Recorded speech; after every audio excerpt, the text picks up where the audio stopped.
How's it going, YouTube? Today I wanted to talk a little bit about a quick, simple healthcare plan for those of you who are experiencing some mental health issues. Now, my disclaimer here is that I'm not a doctor or a psychologist or a psychiatrist. I'm just going to offer up some very simple, basic things that anyone can do that I personally found helpful. And maybe you will too. Seems to be a lot of evidence to support what I'm about to share with you.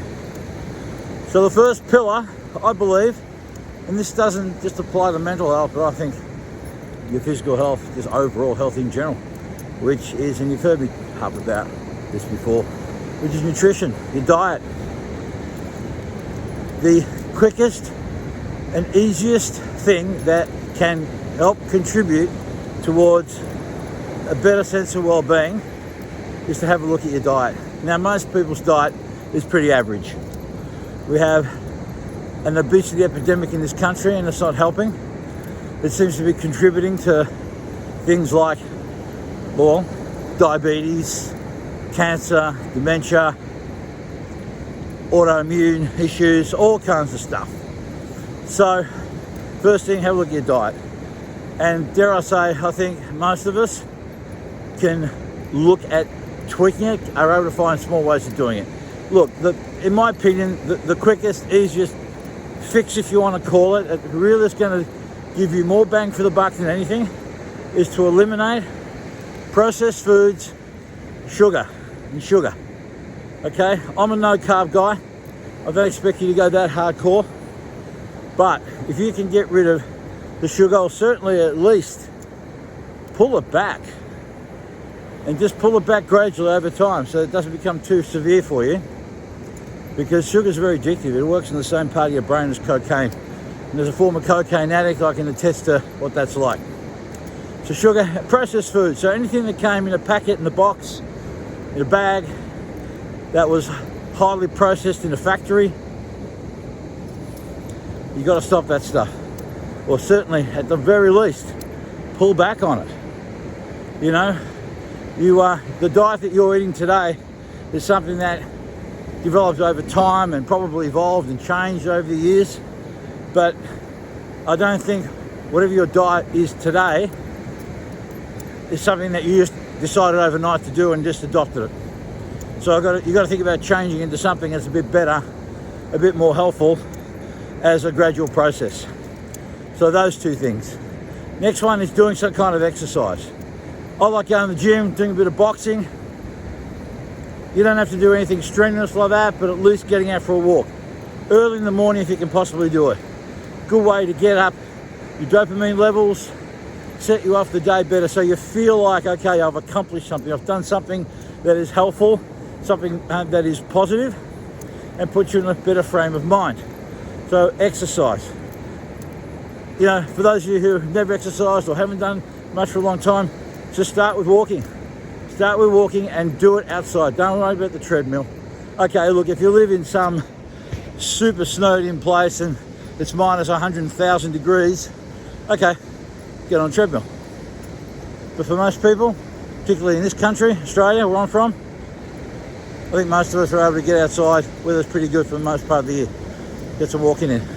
The other one is connection and community. Getting in touch with people, talking to people. You know, we are a world now that's become ironically more connected, yet people are feeling more and more isolated. But there are, if you go online, you'll find groups.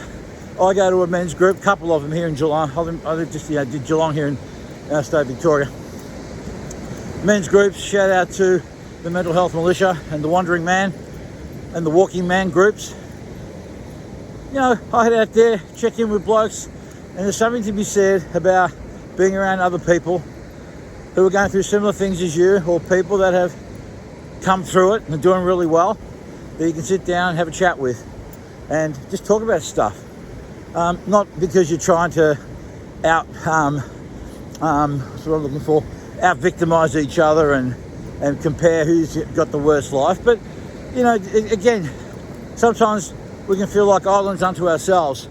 And it's not until we come across people who have had similar experiences that you can relate with them. You can talk with them, you can support them. There's something really nice about, even though your life isn't going great, when you sit there and you'll support someone else, it actually helps you, ironically. So, connection, community. So those three things, very, very simple things. They virtually they don't cost you any extra money. It's not like, oh, well, everyone's got to eat, right? Exercise, walking's free. A lot of these groups cost you no money to join and be a part of.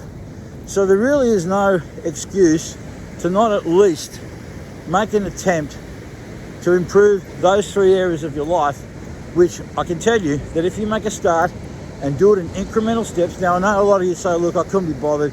You don't realise just how bad I am. Sure, I get it.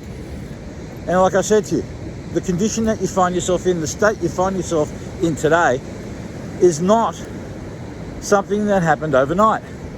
And you won't pull yourself out of this overnight.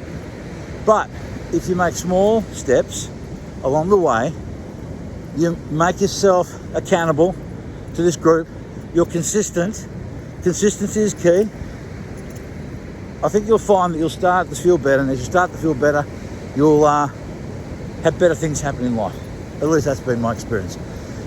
Thanks everyone for watching. I appreciate any of you who would like, subscribe, hit the bell, all that kind of stuff. Share it with a friend who you think may benefit.